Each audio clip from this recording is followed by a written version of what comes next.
గురుగారు మార్చి నెల 2025 మీనరాశి వారి పరిస్థితి ఎలా ఉండబోతుంది? ఎలాంటి రెమెడీస్ చేసుకుంటే బాగుంటుందంటారు?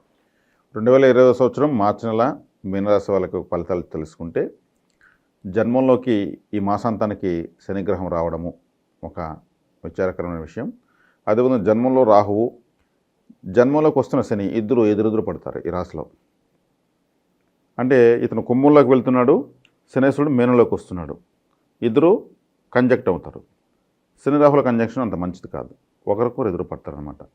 ఈ సందర్భంలో వీళ్ళు చాలా జాగ్రత్తగా ఉండాలి. శత్రు రోగ రుణ బాధలు అధికమవుతాయి.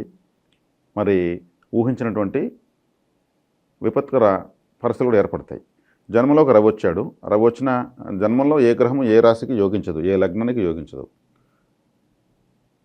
అంటే ఇక్కడ జన్మంలోకి ఈ మాసాంతంకంతా 5 గ్రహాలు వస్తున్నాయి. 14వ తేదీ తర్వాత రవి, 9వ తేదీ తర్వాత బుధుడు, జన్మంలో రవి శుక్రులు ఉన్నారు. కాబట్టి జన్మగ్రహాలు గోచారంలో అంత బలాన్ని ఇవ్వవు. గురువు రాశాధిపతి 3వ ఇంటి ఉన్నాడు. అక్కడ తను శత్రుస్థానంలో ఉన్నాడు. తను ఇవ్వలేని పరిస్థితుల్లో ఉన్నాడు ఫలితాన్ని. 4వ ఇంటి అంగారకుడు అర్ధాష్టమ అంగారకుడు. అర్ధాష్టమంలో ఉన్నప్పుడు అంగారకుడికి అతను కూడా శత్రుస్థానంలో ఉంటూ దురవస్థలోనే ఉన్నాడు. సప్తమంలో కేతువు అన్నీ ఆటంకపరుస్తూ ఉంటాడు. కేతువు అంటే సప్తమ స్థానం అంటే సమాజము, 10 మంది కలిసే చోటు, వైవాహిక జీవితము, జీవిత భాగస్వామి, వ్యాపార భాగస్వామి, ఇటువంటి వ్యవహారాల్లో కేతు ఉన్నప్పుడు అక్కడ వాటిని డిటాచ్మెంట్ చేస్తాడు, ఆయన కట్ చేస్తాడు. కాబట్టి ఏదన్నా ఉందంటే మీనరాశి వాళ్ళకి ఏ విధంగానూ మన ఆశాజనకంగా మనం చెప్పలేం. ఈ ఒక్క రాశి గురించి కొంచెం కాస్త విచారంగా చెప్పాల్సి వస్తూ ఉంది. కాబట్టి 5 గ్రహాలు షష్టగ్రహ కూటమి మీనరాశిలో జరగడము, కన్ఫ్యూజన్స్ ఎక్కువ, చాలా కన్ఫ్యూజన్స్, స్టేబుల్గా ఉండలేరు. ఈ 5 గ్రహాలు కలవడం వల్ల నిర్ణయాలు ఎలా చేయాలో అర్థం కాదు. అన్ని గ్రహాలు శక్తివంతమైనవే, దేనికి అది ఇండివిజువల్గా ఉంటుంది. ఎవరి నిర్ణయం అప్లై కావాలి, ఎవరి నిర్ణయం ఫైనల్ కావాలి, ఒకరు చెప్తే ఇంకొకరు ఒప్పుకోరు అనే విధంగా ఉంటుంది. కాబట్టి ఇక్కడ వచ్చేకాడికి వీళ్ళకు కుటుంబ పరంగా చాలా కష్టాలు ఉంటాయి. మీనరాశి వాళ్ళకు కుటుంబంలో చాలా చిక్కులు ఉంటాయి. ఎందుకంటే మేషము కుటుంబ స్థానంగా వచ్చింది కాబట్టి మేషరాశి నుంచి వీళ్ళకి ఎటువంటి ఫలితం రాదు. అదేవిధంగా ఇప్పుడు జన్మలోకి శని వస్తున్నాడు.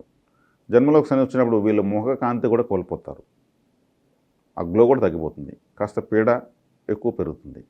కాబట్టి మీనరాశి వాళ్ళు విశేషంగా కాలభైరవ ఆరాధన, ప్రాచీన శివాలయ ఆరాధన, గోసేవ అధికంగా చేసుకోవాలి.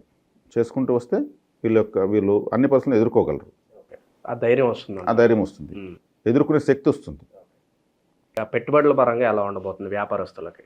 పెట్టుబడులు వ్యాపారస్తులు పెట్టకూడదు. ఆల్రెడీ పెట్టేస్తున్న వాటితోనే వీళ్ళు ఫైటింగ్ చేస్తుంటారు. కొత్తగా పెట్టడానికి కావాలంటే వీళ్ళ దగ్గర ఉండదు. మళ్ళీ ఏదైనా పెడితే ఉన్న ప్రాజెక్టు డెవలప్ అవుతుంది అనుకుని మళ్ళీ అప్పు చేసి పెట్టాల్సి వస్తుంది. అది కూడా అలాగే అవుతుంది. ఇక ఉద్యోగస్తులు, నిరుద్యోగులు వీళ్ళ పరిస్థితి ఎలా ఉండబోతుంది? వీళ్ళు ఉన్న పరిస్థితుల్లో మనకు ఉన్న పరిస్థితి మనకు గొప్పది అనుకుని దాన్ని సర్దుకుని వెళ్ళిపోతూ ఉండడం. చిన్న జాబ్ ఏదైనా సరే పర్లేదు, ఉన్న స్థానంలో ఉండి చేసుకోవడం బెటర్ అంటారు. అది కూడా లేకపోతే మన పరిస్థితి ఏంటిని ఆలోచించుకుని వెళ్ళగలిగితే ఉత్తమం. ఇక భూమికి సంబంధించిన వ్యవహారాలు ఎలా ఉండబోతున్నాయి? భూ సంబంధ వ్యవహారాలు ఆందోళనకరంగానే ఉంటాయి. ఎందుకంటే అంగారకుడు అర్ధాష్టమంలో ఉన్నాడు, శత్రుస్థానంలో ఉన్నాడు, ఆయన అంత కంఫర్ట్గా లేడు. అదేవిధంగా చతుర్థాధిపతి కూడా లగ్నంలో ఉన్నాడు, అంటే రాశిలో ఉన్నాడు బుధుడు. అప్పుడు జన్మరాశిలో ఏ గ్రహం యోగించిందని చెప్పాను కదా, బుధుడు ఈ రాశిలో నీచపడతాడు. నీచపడినప్పుడు బుధుడు శక్తిని కోల్పోతాడు. కాబట్టి అంత యోగ్యతగా అయితే లేదు. ఓకే, ఇక ఆరోగ్యపరంగా మరి ఎలా ఉండబోతుంది వీళ్ళకి? ఆరోగ్యపరంగా వీళ్ళకు కన్ఫ్యూజన్స్ ఎక్కువ ఉంటాయి, దిష్టి ప్రభావం ఎక్కువ ఉంటుంది. దిష్టి వీళ్ళు ఎర్రని కుంకుమ నీళ్ళతో ప్రతిరోజు ఇంటికి రాగానే కుంకుమ నీళ్ళతో దిష్టి తీసుకుంటడం చాలా ఉత్తమం. విద్యార్థులకు ఎలా ఉంటుంది? విదేశీ ప్రయత్నాలు సఫలీకృతం అవుతాయి అంటారా?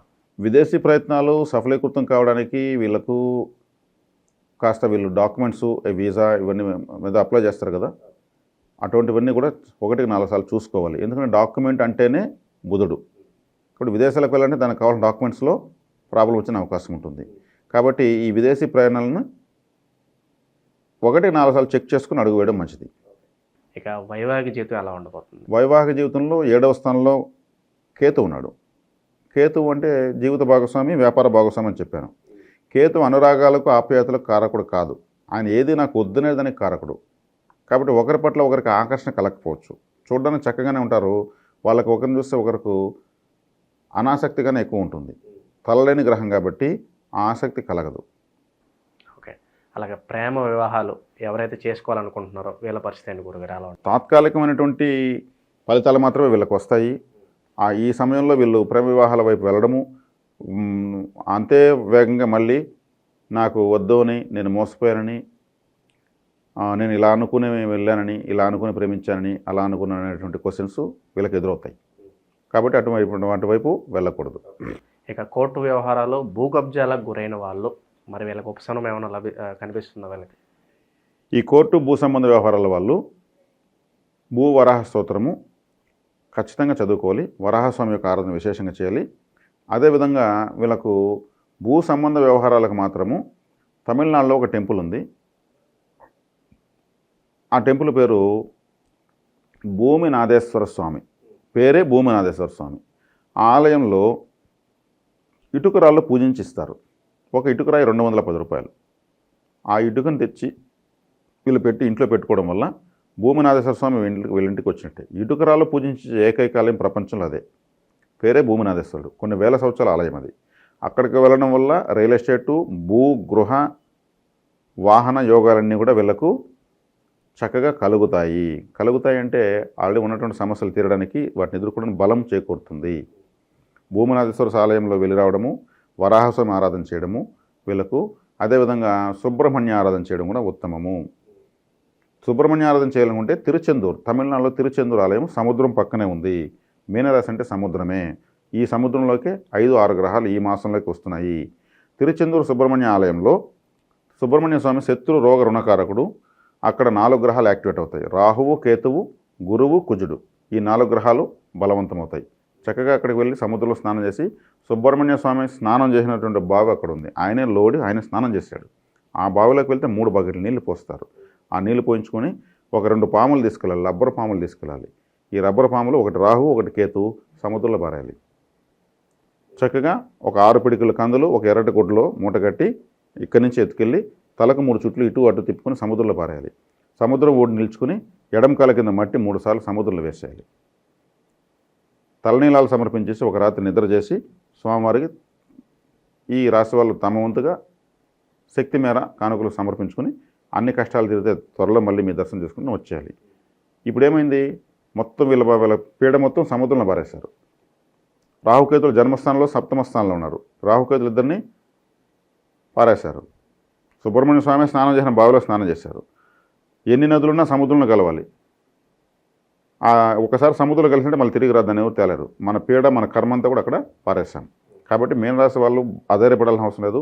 తిరుచెందూరు ఆలయము, వరాహస్వామి ఆరాధన, అదేవిధంగా మనకు గోసేవ అధికంగా చేసుకోవడం వల్ల, 3 దేవతల నిలయమైన గోసేవ చేసుకోవడం వల్ల ఈ రాశి వాళ్ళు ఏ విధమైనటువంటి ఇబ్బంది పడాల్సిన అవసరం లేదు. చక్కటి శక్తివంతమైన పరిహారాలు ఇవి చేసుకుంటే అన్ని రాశుల వాళ్ళలాగా వీళ్ళు కూడా చక్కగా ముందుకెళ్ళిపోవచ్చు. మీనరాశి వారికి వాళ్ళ జీవితంలో ముందుకెళ్ళడానికి మంచి ధైర్యాన్ని అయితే మీరు ఇవ్వడం జరిగింది. సో మొత్తానికి వీళ్ళకి ఈ మాసం అంతా కూడా ఎలా ఉంటుందో మీ మాటలో చాలా అద్భుతంగా వివరించారు గురుగారు. ధన్యవాదాలు. ధన్యవాదాలు.